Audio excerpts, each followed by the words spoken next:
Good evening, good evening, good evening. This is Sayonari, aka DC, aka the High Priestess 777 of DC Virtual Services Incorporated, headquartered in Tennessee.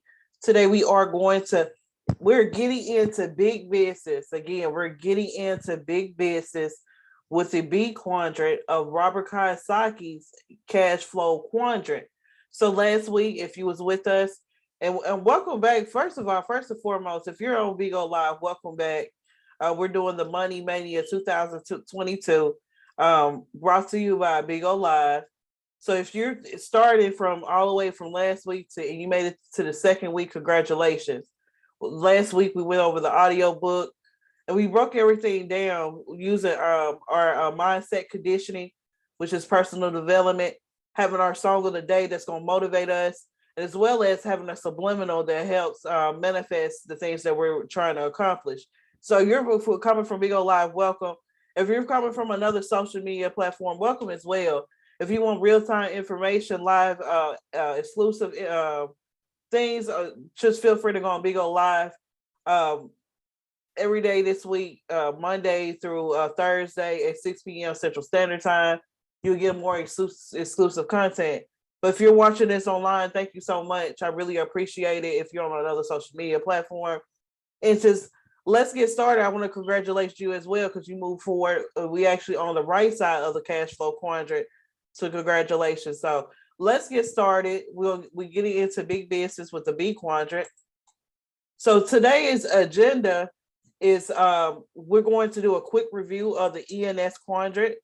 We're going to find out what is a business owner, and then we're going to dive deep and see what's the difference between an entrepreneur and a business owner. We're going to find out the three types of businesses, how to choose a business structure, and how to start a business with $5,000 or less.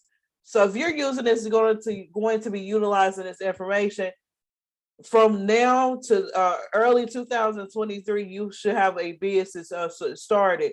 If you take the action now, this information will set you up for your lifetime and your generation's lifetime as well. So the next thing that we're going to go over, I don't know why that's moving moving by itself. Let's see. That's kind of creepy. It's moving by itself. So with a quick review of the ENS quadrant, so the E stands for employee, while the S quadrant is stands for the self-employed and small business. So with the E quadrant, we know that those that are employees like job security, they like benefits, and they like something that's consistent and things of that nature. As far as having benefits and a stable wage, a consistent wage, they do have that, but they don't have time and financial freedom. They're actually getting information from an employer that either the employer is in the S quadrant or the business quadrant that we're going to be talking about today. The self-employed or small business quadrant is those that are self-employed, so they either have their just one woman, one man show, or they have 1 to 5 employees as far as a self-employed individual. And when you become a small business, you have at least 50, more than 5 people basically. When you start getting into 50 to 100, you start getting having to provide benefits for them, or having to be able to get grants from the small business administration. So self-employed people, they like delegating their work to themselves. They don't really like a lot of delegation. They like working on their own and things of that nature. And they do not make a good employee. They feel like the information that they have will be able to make that business work better. So it usually starts a conflict of interest. So employees like delegation from other people, whereas self-employed people or small businesses like to delegate and not receive the delegation, if they make sense. So that's a quick review of the employee and self-employed quadrant. What is your definition? What is your perspective on it? How would you tell somebody if somebody was to ask you, what's the E quadrant? How will you explain it? You should be able to explain it in your own words, just like I did. So practice that, because you'll be able to teach others the information that you've been going over and we've been studying together. So the meat of the subjects, the big business B quadrant. You can find the big business B quadrant on the right side of the quadrant with the I quadrant, which the I represents investing. On page 81 and 93 of the Rich Dad Cash Flow quadrant,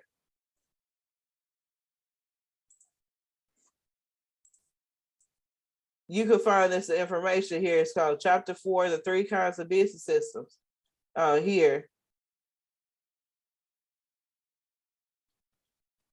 Let me see here. Maybe I'm going a little bit further. Because I see B. He'll mention a B right here.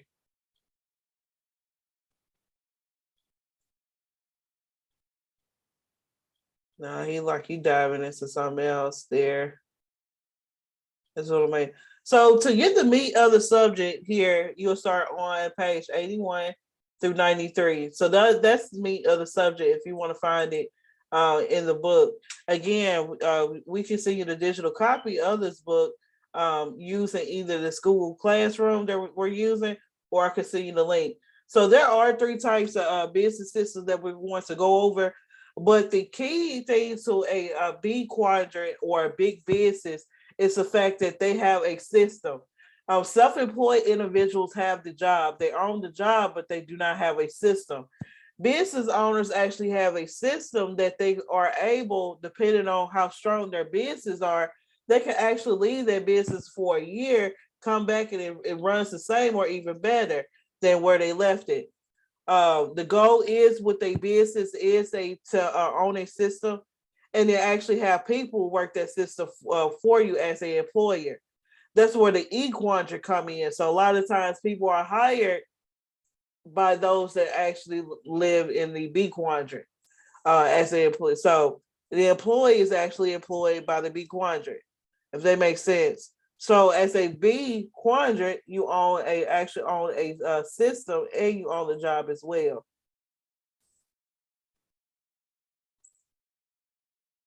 So that's that. So what is a employee? What's the difference between? We actually went through that. The difference between an independent contractor, self-employed, and employee. We actually went through that. But here's a reference to that as well. So let me backtrack a little bit. Let's go to the IRS.gov. So the IRS.gov will have a lot of information on there, just depending on what you're looking for. So if you want definitions on what you are considered to be, IRS.gov is pretty good, as well as just getting tax information as well here. So this is the IRS.gov. This is the official website of the United States government. And basically, they're giving you the information that I just gave you. What is an independent contractor? That's a self-employed person. What is an employee, and so on and so forth here. So there's 3 types of common rules for whether or not you know whether or not you're employed or self-employed. It's behavior. So does the company control you, or do you control the company? Financial, for what are you paying to even work this job, or are they paying you? Are they giving you benefits? Type of relationship is whether or not you have a job description or a statement of work, or do you have a contract that you sign? So those are 3 common rules for that. So really quick, I want to show you that.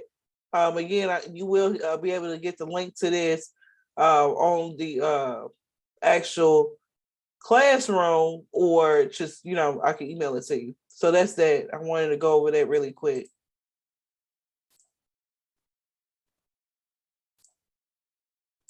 So what is a business owner? A business owner is one person who is in control of the operational or monetary aspects of a business. Any entity that produces and sells goods and service for profit, such as an e-commerce store or a freelance writer, is considered to be a business according to Shopify here. So any kind of business um, has control of their operational, so how they run their business, as well as the monetary aspects, so how their businesses paying taxes, how their money is being counted, bookkeeping, and so on and so forth. So if a business owner had those two controls, so that's how you'll know who's a business owner and who is not here. So what's the difference? So we found out the difference between a self-employed person and an employee. But what's the difference between an actual self-employed person or an entrepreneur and a business owner? So we're going to find out this information by Dan Locke. Dan Locke is a multi-billionaire business owner and investor known as the boss in the Bentley. So he gonna give us some insight on that. Let's get it. Hey, Dan, what's the difference between an entrepreneur and a business owner? Now, that's a good fucking question. Is there a difference between an entrepreneur and a business owner?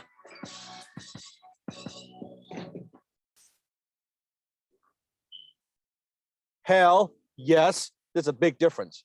Most people confuse the two. Here's the difference.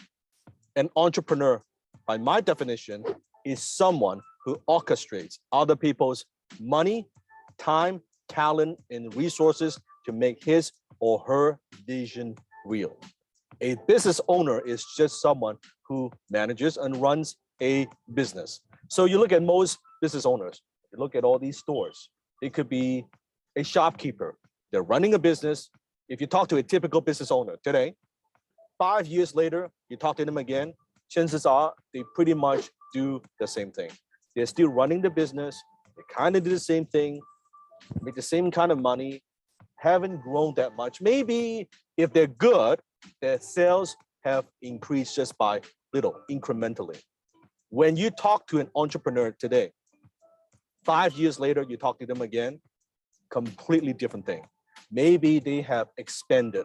Maybe now they have built a business within a business. Maybe now they have invested in other companies. Maybe they have acquired some companies. Maybe they're in one industry, now they're leveraging to another industry. So you see, an entrepreneur, a true entrepreneur, is opportunity oriented.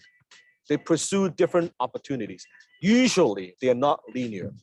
Usually they get involved with different businesses in different sectors, and they have the ability to make one business successful in one category, and they would apply the same mindset, the same skill set, the same team, the same system to make other businesses work. That's the difference. Not that because they have shiny object syndrome, but because they have the ability to go into different industries because they know the infrastructure, they understand the system of what makes a business work. They already have those skill sets. I'm going to give you an insight that no one else could give to you except me, Dan Locke. When you think of business, I want you to think of it this way: input and output. Input and output. A business owner, you give them certain input, meaning certain time, resources, money, talent. The output is very, very small. If someone is running a business, a shop, something like that, it could be they are self-employed, right? They're using their manual labor to make money. Let's say a plumber, right? Or a landscaper. They're doing that work. Input, output, not much. Input 1, output 1 or 1.2, 1.3. Not a whole lot. This is why those businesses, as an investor, we don't invest in those businesses because the input and output ratio is not good. You look at those businesses, why they can't raise money, why we don't invest in those businesses, because the damn thing can't grow. It's all depending and counting on that one person, that one business owner. That's not good. There's no team. Even if they have a team, it's a very small team. As a true entrepreneur, what they're very good at is they know how to maximize that output. They could take an input of 1 and they can multiply it by 2, 3, 4, 5, 10, 20. That unit of 1, they can maximize it. And this is why investors love to invest in those companies. You look at Warren Buffett, you look at Elon Musk, you look at Jeff Bezos. Why people in the public market why they are willing to buy their shares, because they know how to multiply that output with their skills. For every dollar that they utilize, for every single piece of resources that they have, they can use it better than almost everybody else over a long period of time. They have good judgment skills. They make the correct decisions. Doesn't mean they don't make mistakes, but overall, long term, they make better decisions than most. That's the difference. Business owner doesn't have the ability. An entrepreneur could raise money. An entrepreneur could attract investors. An entrepreneur can scale and put together the team, the resources to keep multiplying that. And people line up to invest with them because they know how to maximize the dollar, beyond the dollar, but really we're talking about the output. If you truly want to be more valuable as an entrepreneur, as a founder, you must know how to take the input of one and then maximize it to create more value in the marketplace, to maximize your output. And you don't learn that from business school, by the way. You learn that from experience. You learn that from a mentor. You learn that from school of hard knocks, from experience. And that's what you want to do. All right, all right, all right. So now we know a difference between an entrepreneur and a business owner. The first time I heard of the word entrepreneur when I was 8 years old, I was really smart in school. I started reading really early. So what I wanted to do after reading the books, the babysitting club books, they noticed they had an actual club but wasn't making money and finance on it. And I grew up in the projects and with my mom being a single parent, so I wanted to help out. So I read that book. I'm wondering why are they not trying to make money off of this? Right? I'm 8 years old, thinking like this. So what I did, I started knocking on doors. So I was used to knocking on doors for the fact that we had little fundraisers at school. So what I did, and everything, I started knocking on doors and seeing who needed a tutor or who needed a babysitter. And a lady told me, and this lady didn't like me. Excuse me. This lady it's the 10 something at night, so I'm sounding real funny. The lady didn't like me because at the time, kids are rough. It's not rough like it is now, but kids was a little rough. And I was a fighter, right? And one of her children is the one I had to fight. I was the nerd, but I was the type of person I didn't start anything, but I finished it, right? So the lady knew me. She knew me around the neighborhood, but when I knocked on her door, giving her that business proposition of, I could tutor your kids to actually babysit. It sounds funny now. She looked at me and she said, "You're an entrepreneur." And that's the first time I heard that. So just, listen to Dan Locke, makes a long story short, listen to Dan Locke explain it. And that was a tutoring. And now I'm doing what I'm doing now at 30. It's just, I'm a true entrepreneur by heart. I don't like doing I like doing multiple things and trying to grow multiple things and, focusing myself on one thing, which, people kind of, for frown upon that, but it works. And basically that's what DC Virtual Services Incorporated is, where we have products and services that help the public. So that was a beautiful thing, listening to Dan Locke. So we're going to move forward here. Hey, Dan. So there are 3 types of businesses, right? 3 main types of businesses. Because you got multiple types of businesses, but we're going to focus on the 3 main types that Robert Kiyosaki actually, given us in the book Cash Flow Quadrant, right? So under the big quadrant, the 3 businesses are the traditional or C corporation, franchises, and network marketing, known as multi-level marketing. So with that being said, each one has its unique value to it. Each one has its pros and cons to it. So we're going to dive a little bit deeper and actually see what that is as far as the definitions of these 3. So each one we're going to go over briefly using a quick video. So we're going to start with the traditional C corporation. A C corporation is the formation of many large and small businesses. If corporate formalities are followed, the owners of a C corporation will enjoy limited liability protection. Forming a C corporation is a bit more involved than some other entities. You'll have to file articles of incorporation. This requires a fee around $150 and some paperwork filed with the state. You'll also need to identify a registered agent, which can cost between $40 to $60 a year. The purpose of a registered agent is to provide a legal address where there are people available during normal business hours to facilitate the legal service of process being served in the event of a lawsuit. Some other requirements include electing directors, issuing stock certificates to initial shareholders, and even creating corporate bylaws during the registration process. C corporations have a rigid set of taxation responsibilities. For instance, C corporations are employers by default, so you will technically be an employee. Because of this, you'll need to file monthly payroll deposits your first year and abide by all other employer-related rules and regulations. Unlike S corporations, your C corporation will also need to file quarterly estimated income taxes. After taxes are paid, any income left over and dispersed to shareholders as dividends is taxed again when the shareholders pay their personal income tax. Some states require a minimum annual franchise tax for all C corps, even if your business is not profitable. As you might expect, a C corporation can be rather high maintenance. A few of these ongoing responsibilities include holding annual shareholders meetings and periodic directors meetings, as well as maintaining detailed records of what these meetings consist of, known as recorded minutes, keeping detailed financial reports of income and shareholder dividends, filing separate income tax returns, and maintaining a total separation between the corporation and its owners. While they are more complicated to run than other business entities, C corporations typically provide the greatest level of personal liability protection if corporate formalities are followed. This legal protection is perhaps the C corporation's greatest attribute. All right, so now we know what a C corporation consists of.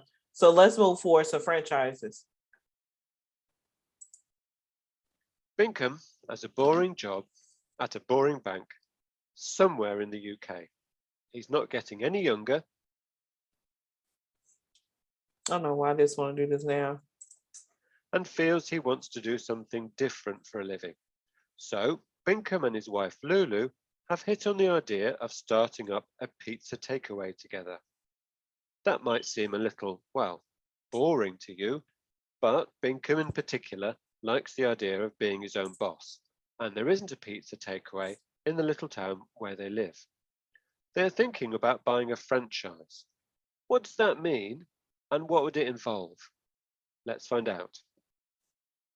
How hard could it be to run a takeaway, thought Binkham, who likes to cook at home and feels that making pizzas is pretty easy.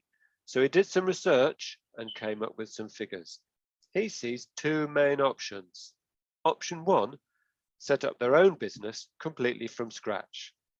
Being a creative sort of guy, Binkham wants to call it Binkham and Lulu's Pizzas. He estimates it would cost about £150,000 to set up. Or option two, invest about £300,000 in buying a franchise. In other words, signing a deal with one of the well-known UK-wide pizza franchisors like Domino's or Perfect Pizza. But what is a franchise exactly? What's the deal? Franchising is about running a business that benefits from someone else's proven business idea and experience. Franchisors, like Domino's Pizza plc, provide ingredients, training, equipment, and marketing support. Most of all, they can provide the power of a well-known brand name and the reassurance that other people have succeeded with the Domino business formula. In return, franchisees, maybe like Binkham and Lulu, typically pay an initial sum of money plus a share of the profits they make. The more Lulu thinks about it, the more she can see the advantage of a franchise. After all, says Lulu, there's a lot more to running a takeaway than making pizzas. She's right, of course. There's recruiting staff, keeping accounts, dealing with suppliers, promoting the business. Lulu said, working with a franchise company would help. And would local people prefer our business name to a well-known brand on the building? I don't think so. Binkham is not so sure. He's more of a risk taker, and he's certainly not impressed with the idea of giving a big company a share of the profits made by Binkham and Lulu Limited. What do you think? Put the kettle on, Binkham.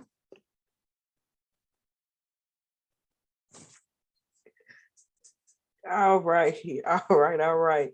So now we know what a traditional C corporation and a franchise is. So what we're going to do, last but not least, let's figure out what a multi-level marketing business is, or AKA a network marketing company. Let's get that explained. Let's go.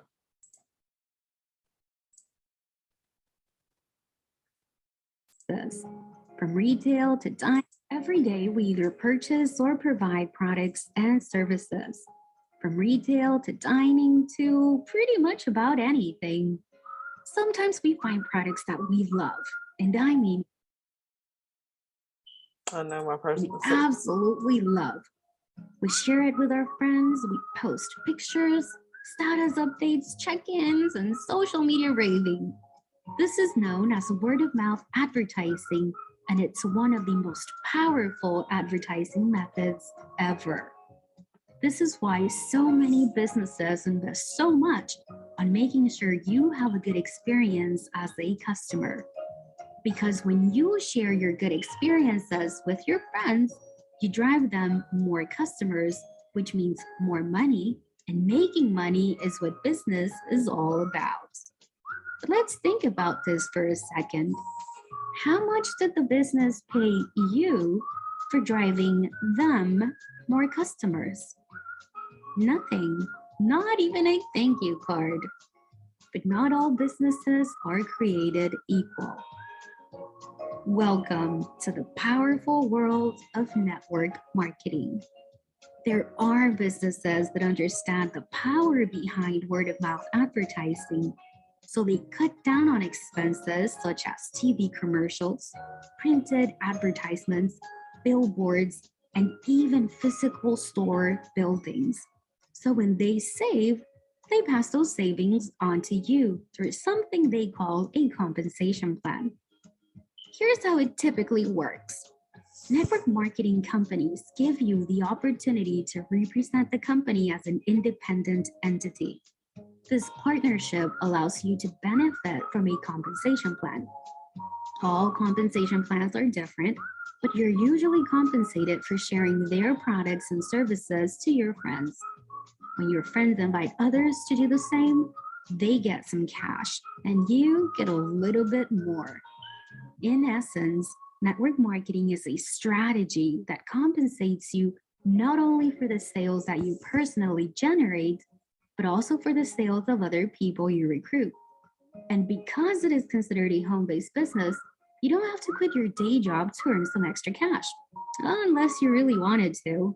In fact, according to the Direct Selling Association, an estimated 15.6 million people in the United States are involved in network marketing, and a total of 92 million worldwide, which means network marketing is here to stay. There are many things to consider when joining a network marketing company, so stay tuned for next video on what to look out for. Until next time. All right. Perfect. So we went through all three. So the traditional corporation of C corporation actually creates a system for themselves, a unique system, a unique business plan in order to employ others. It do have certain tax liabilities with it, but it's creating something from scratch. Franchises is actually buying the system, right? So you buy the system as a franchisee, and the franchisor of the corporation give you all the tools and things of that nature, to move forward. So network marketing is actually giving the word of mouth about businesses or franchises in order to be compensated through a compensation plan. You do have to buy into the business sometimes. My first dollar that was made in 2012 was actually from a network marketing business. which is Motor Club of America. And I'm still part of Motor Club of America now, and things of that nature. And they actually is a motor company associate, similar to AAA, but that's another video for another day. Other companies, you got Tupperware, you got this Herbalife, you got other Amway, you got different other companies that's similar to the direct selling or the multi-level marketing. You just have to do your due diligence and make sure the company is right for you. Franchises and things of that nature. I do have a corporation. DC Virtual Services is a corporation, taxes and escort. But as far as franchises, I don't have any franchises. I looked into some franchises. The more affordable franchises are like Subway, Chick-fil-A. To gain a franchise of Chick-fil-A or Subway is $10,000. You do have to have liquid funds and proof of funding and things of that nature. With that, you have to actually put the footwork in and then actually train other people to do it. So franchises, I don't have any franchises at this moment of time. My dream franchise will be probably maybe a hotel. I love hotels. I love the hospitality industry. So that will be my goal, to get a franchise of a hotel. Since I'm already dibbling in real estate and things of that nature. So those are the three types of businesses, and those are examples that I gave you. So let's move forward with the next part of the agenda. A C corporation. So again, here, three types of businesses. Traditional C corporation, you create your own system. Franchises, where you buy an existing system. And network marketing, multi-level marketing, you buy into a system. So like I was explaining earlier there. So choosing a business structure. So that's what we're going to talk about next. Again, I'm not a CPA, a tax person or anything like that. So I'm just giving you the information on how to start the process. Please seek out a professional, a CPA or tax person, okay, to see what your business fit the most, and what fits the best for you, right? So let's move forward here. It's called choosing the entity that fits your business needs. So choosing the entity that best fits your business needs. So let's move forward and go into this. Are you in the process of deciding which business structure is best for your company? Perhaps you're looking to decide which entity is right for you and can't quite decide and have a few more questions. Well, one question we often get from startup businesses is, which entity should I choose? An LLC, an S corporation, maybe a C corporation, maybe a sole prop or partnership. If you asked 100 different business structuring professionals which entity to form, you'll likely get some percentage of them recommending each of the different entities for you to choose from. If you talk to a tax professional or CPA, you'll get the perspective of how to set up an entity based on your tax situation.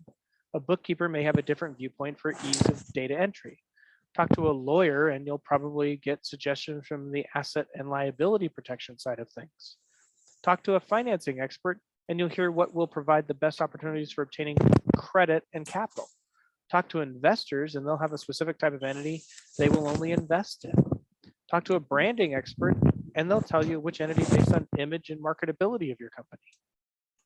How do you know what's the right entity when getting all of these perspectives from different advisors? Well, there really isn't a wrong or a right answer.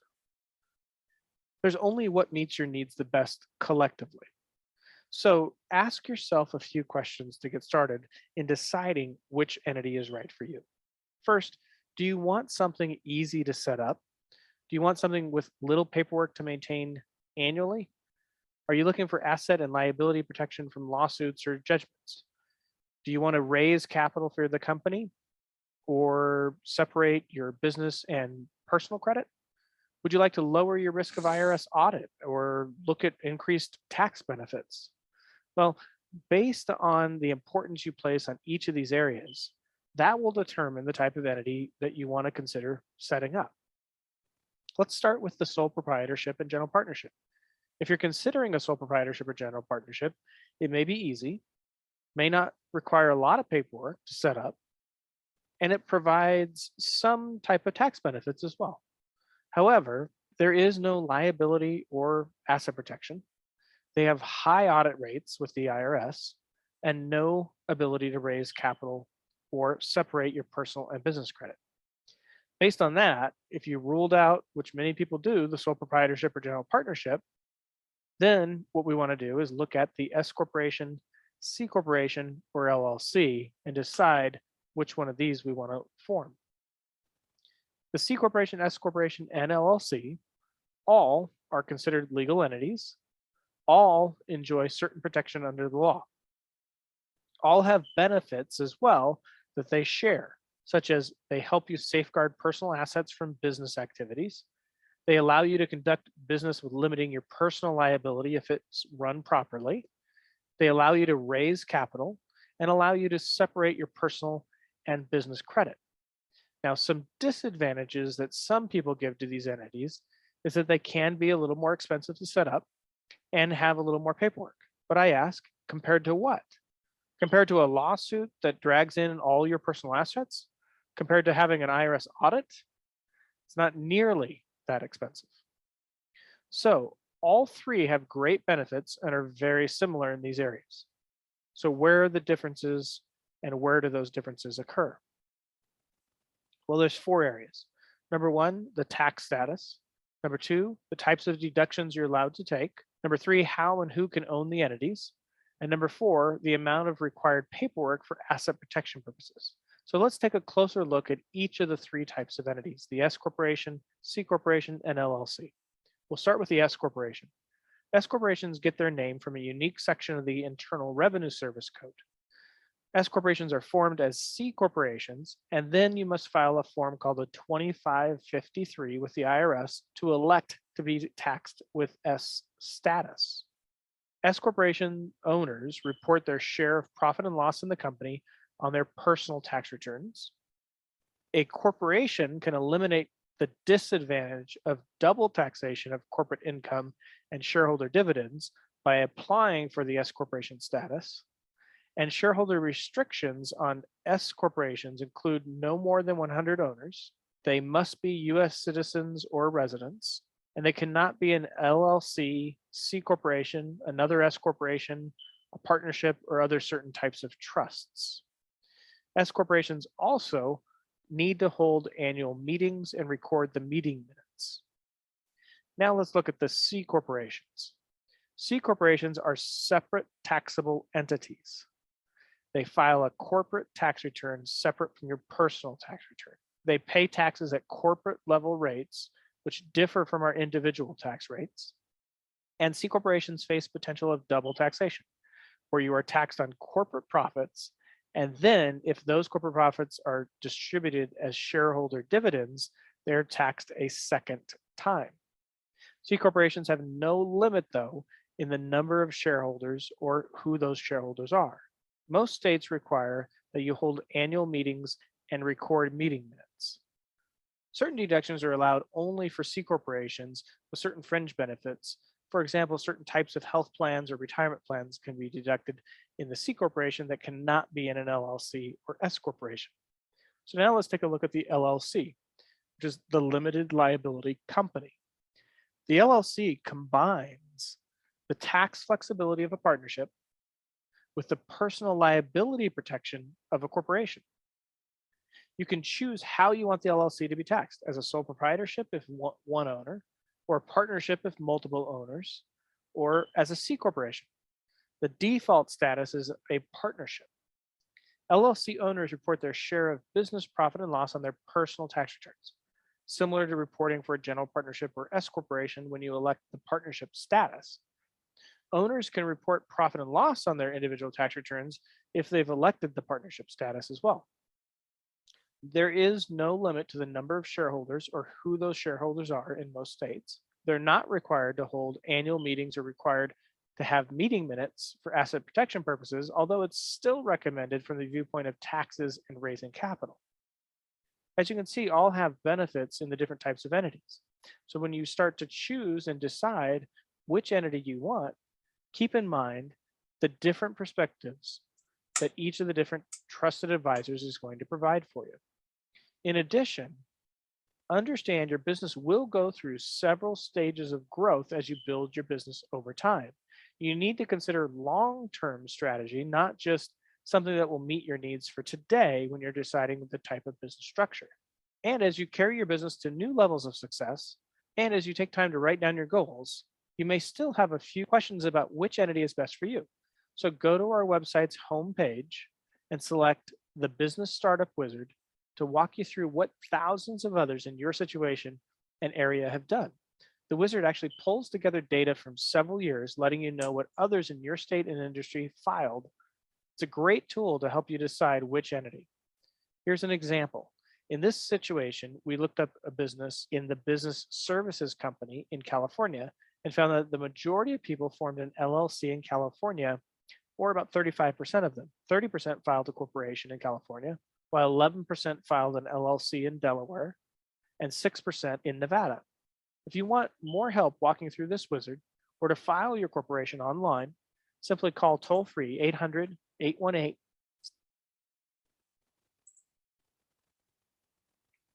All right.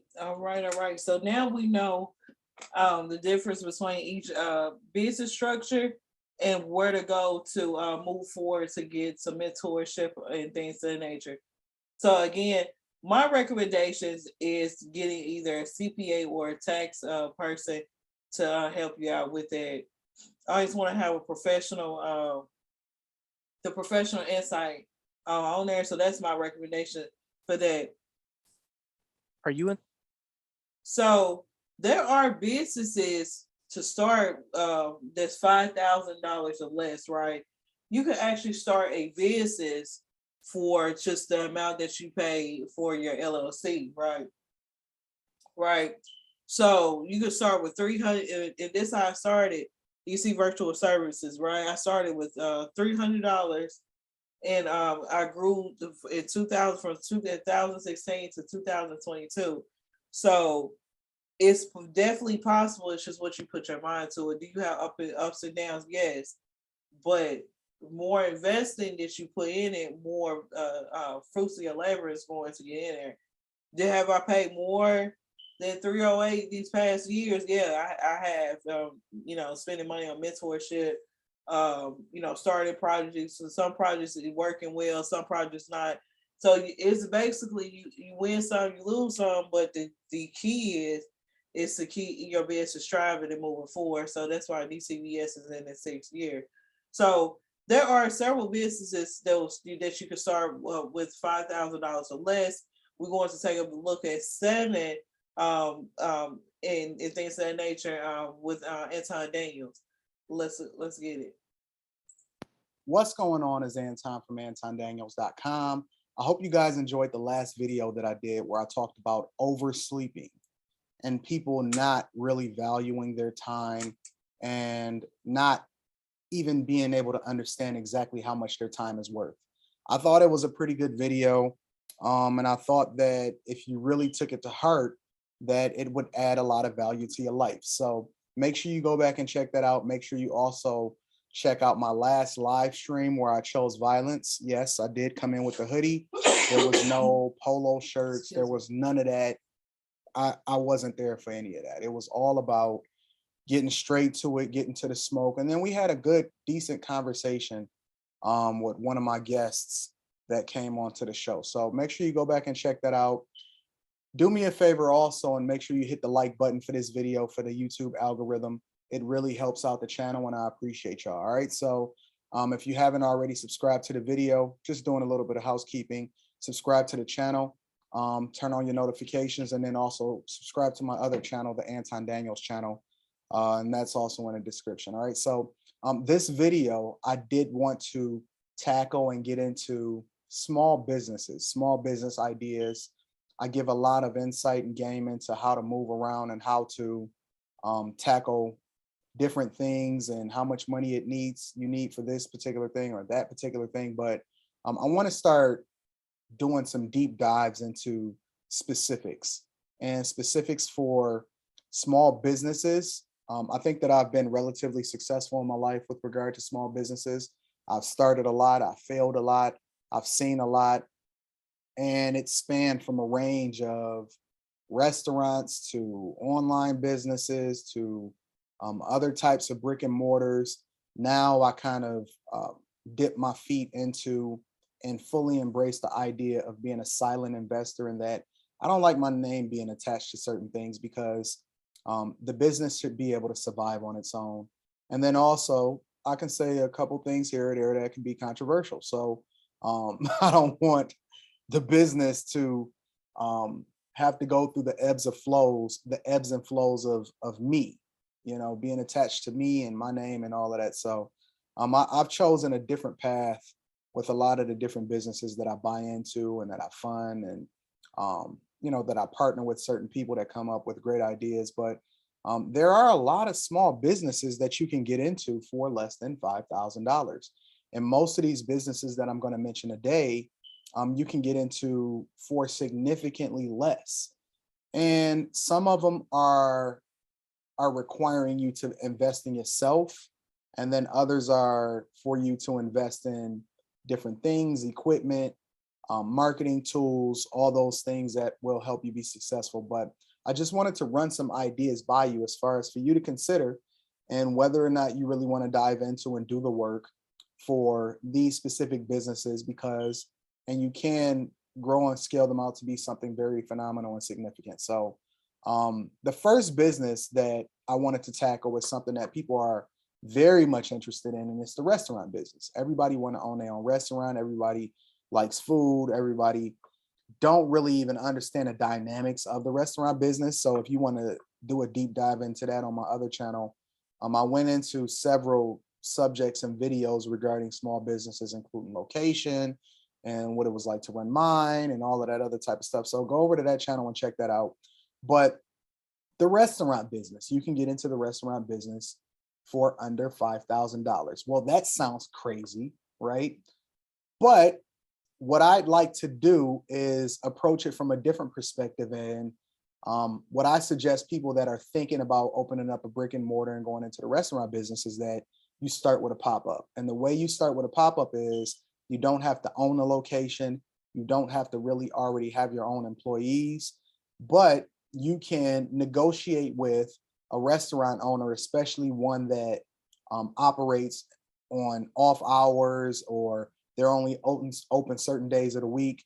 You can go in and say, okay, well, if you're open Monday or Wednesday through Sunday or something like that, and I have great marketing skills and I've got a palette and I got a following and I want to dip my toes into and see if I wanted to get into the restaurant business, you can very much rent out that location on an off night or a specific time, and then serve up whatever it is that you need using their kitchen, using their equipment, using their location to seat your guests.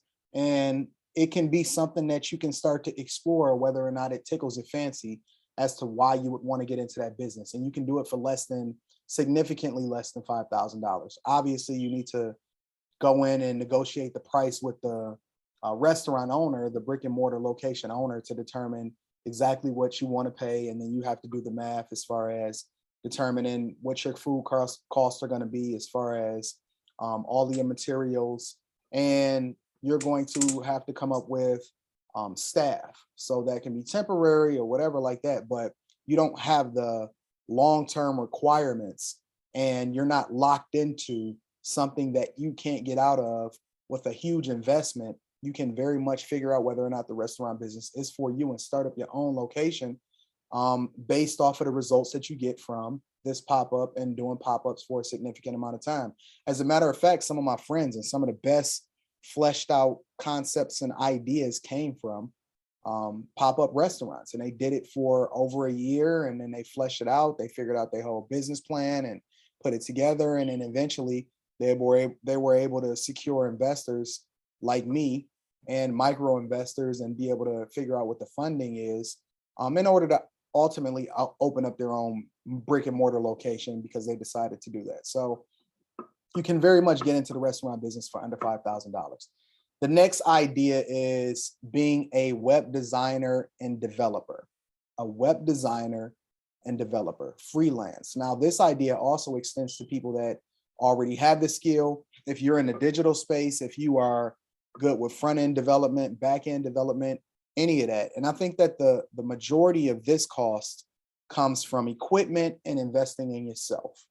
I was self-taught, and then I went and got my software engineering and webmaster, web developer, all of the certificates and things like that. But obviously, it launched a career for me that was very, very lucrative, and I'm so appreciative of all of the people that played a role in seeing my value and my potential. But it takes a lot of hard work. It takes some decent amount of marketing. You're going to have to build up a portfolio and do some things for free.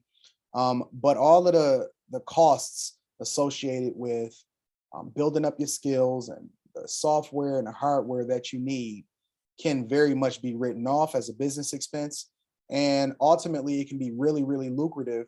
And you can parlay that into consulting or deciding that you want to go into that full time. So it is a highly paid field.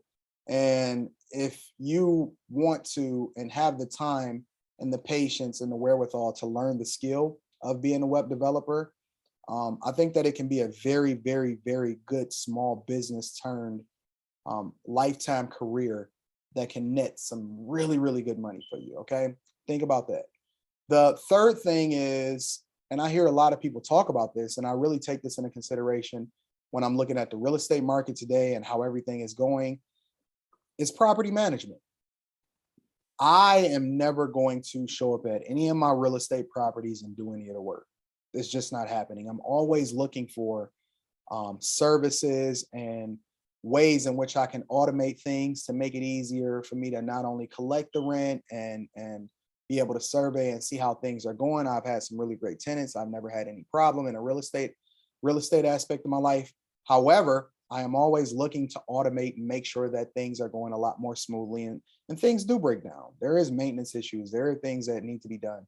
But property management is a big thing right now, and that it doesn't take a lot. If you're good with your hands, if you are very much a person that's paying attention to detail, if you're on time, if you're prompt, if you have a great relationship with real estate people, if you're able to market yourself effectively, I think that it can be a very lucrative field. The fourth small business idea that I like is audio and video editor. Somebody that, because we all know people that are into photography, right? We always see people shooting videos and things like that. But what about these YouTubers?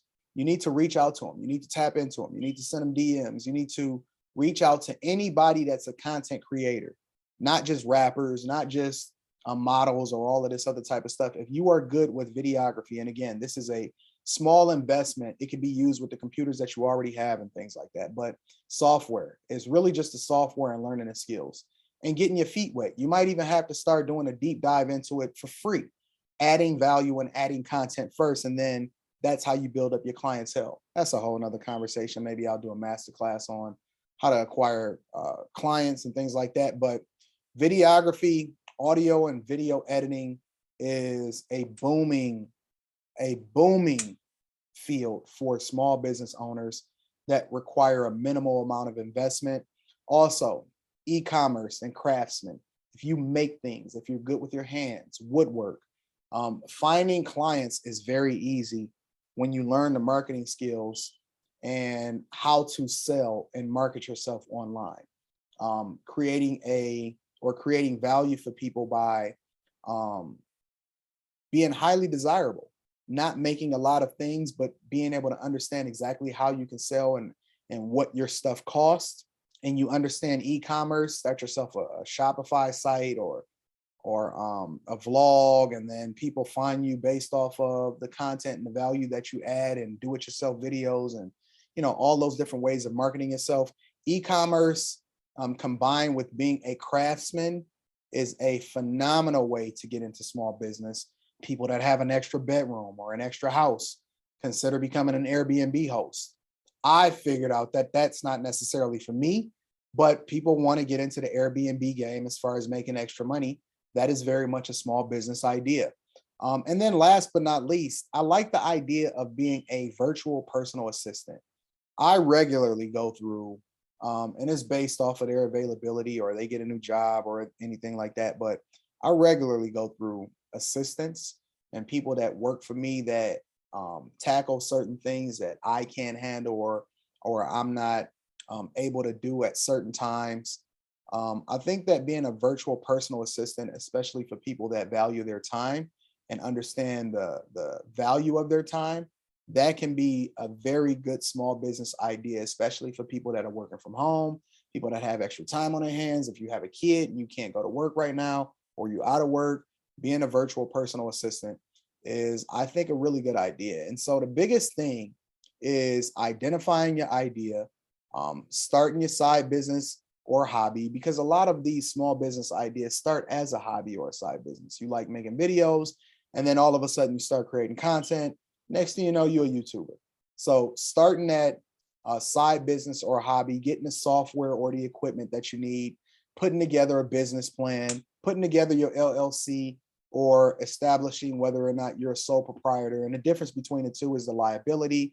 An LLC is very much its own entity, or a company in itself is its own entity. Whereas even though you're your own person, you're probably the only person that's conducting business within the business. A sole proprietorship is basically just using your social security number. You are the business. All right. So again, a whole nother video, but take these steps into consideration. Getting your tax ID. Once you get your LLC and you establish within a state, whatever state that you do business in, all you got to do is go over to the IRS site, get an EIN, which is basically the social security number, or a tax ID, the social security number for your business. All right. That's basically all it is. Get a bank account. After that, designate a work area. So make sure you have a space that you're able to work in effectively. Don't just be messy, but get you a decent work area. It could be in your basement. And then get a marketing plan. Once you establish or evaluate the ways in which you're going to get the word out to people that you are who you are, continue to refine that. Continue to refine the people that you're targeting, and then grind. It's very much that simple. Small businesses, it requires a level of business acumen, but it also very much requires people to dedicate themselves to the grind. It's hard work. There's very few businesses, if any, that you can just automate and it just regularly makes you money without you ever having to do anything. So if you're looking to get started and you're looking to start a small business, it doesn't take a lot of capital. It doesn't take a whole lot of anything outside of hard work, being dedicated to figuring out exactly what it is that you want to do.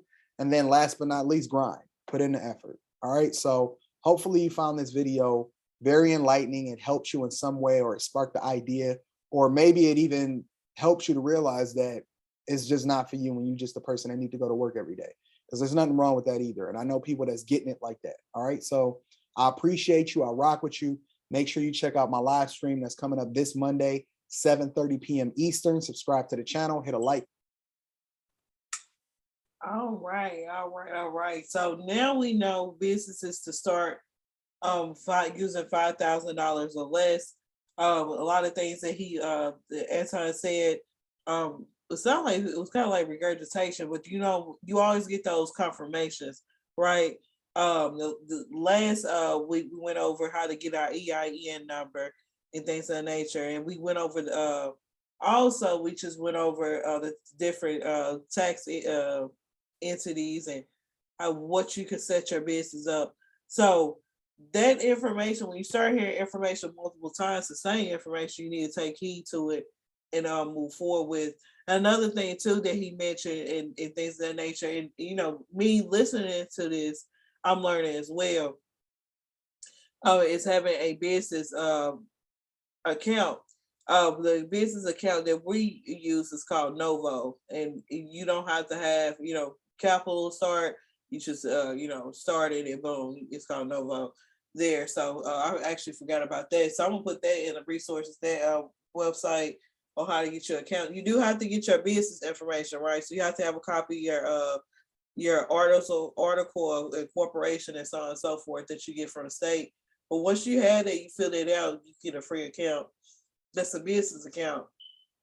If you don't have a personal account, just let me know. I can get your personal account through Current Bank. through Choice Financial at absolutely at no cost. It's no cost to start, and you'll have a personal and a business account. If you're starting out, you're not incorporated, I do recommend separating it. If you just gotta go get your business account, get you a personal account, you just want to separate your funds. As a requirement to become a contractor as a call center person with DC Virtual Services, each contractor is required to have a personal account that's separate from their main account and things of that nature to prep them for that. So let's move forward. What's going on is We're done. So that's a beautiful thing. So we went through everything here. So this is the references here. It looks like I'm gonna have to add like one more on there. But these are references. Of course, I'm gonna give you the references. The videos that we watch, of course, those the links is there as well for references. But like he said, it takes grind, it takes time, it takes sweat equity, because things are not overnight when you start a business. It's not. The things that you do, it may feel like it's for no reason, but just know, it's just like, for example, I've been on YouTube off and on and stuff like that, but I'm using YouTube in order to move forward and record it, make sure my videos are recorded, so we can have them on another platform, and so vice versa. Any content that you use, you can keep using your content. And your content is going to be here when you leave this world. So that's the thing too. You're building a legacy. So when I have for example, let's say I have a client that's looking, or somebody mentor is looking into starting a business, they'll be able to have this video and have this content that you're actually going through now. So you'll be able to, continue using your content. So don't never feel discouraged like your content is, you're doing it for no reason. Things of that nature. I'm using content. Some of my content I'm using from a year ago. I'm continuing using it until a lot of people see it. Right. So that's that. So we did go over everything as far as the big quadrant, and we getting into big businesses. Again, thank y'all so much. If you're watching this on Bigo Live, thank you so much for watching. If you're watching on other platforms, thank you so much as well. If y'all need anything, just let me know. If you're watching on this on YouTube, feel free to like, share, and subscribe, and things of that nature. Hit that bell, and I will see you next time. Tomorrow we're going to go over. We're going to be in day 6. We're going to go over resources to use for your business, how to get education on how to start a business for free, how to get resources and mentors for free. So that's what we're gonna go over tomorrow, and then Tuesday we're gonna dive into the I quadrant, and so on and so forth. So I will see you tomorrow. If y'all need anything, just let me know. Peace.